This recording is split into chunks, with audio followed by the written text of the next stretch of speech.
Health news మీకోసం.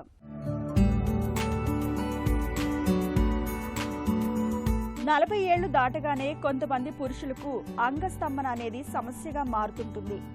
దీనికి మానసిక ఒత్తిడి, వయసు పెరగడమే కారణం అనుకుంటారు చాలా మంది.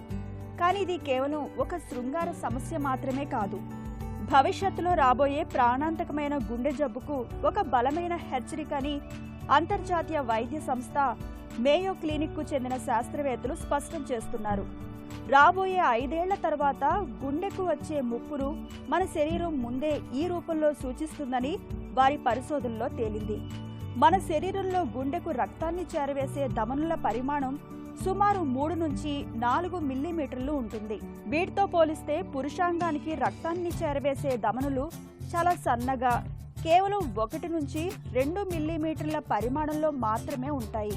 రక్తనాళాల్లో కొవ్వు పేరుకుపోవడం, గట్టిపడడం అనే ప్రక్రియ మొదలైనప్పుడు ఆ ప్రభావం మొదటగా అత్యంత సన్నగా ఉండే ఈ పురుషాంగ ధమనుల నుంచే ప్రారంభం అవుతుంది. దీంతో అక్కడికి రక్త సరఫరా గణనీయంగా తగ్గిపోయి అంగస్తంభన సమస్య తలెత్తుతుంది. ఇక్కడ సమస్య మొదలయ్యాక సుమారు 3 నుంచి 5 ఏళ్ల వ్యవధిలో కొవ్వు పేరుకుపోయే ప్రక్రియ గుండెకు వెళ్లే పెద్ద రక్తనాళాలపైన తీవ్రమైన ప్రభావం చూపిస్తుంది. దీంతో రక్త ప్రసరణ ఆగిపోయి అకస్మాత్తుగా గుండెపోటు వస్తుంది. అందుకే వైద్యుల అంగస్తంభన సమస్యను కేవలం లైంగిక బలహీనతగా భావించి అశ్రద్ధ చేయొద్దని హెచ్చరిస్తున్నారు.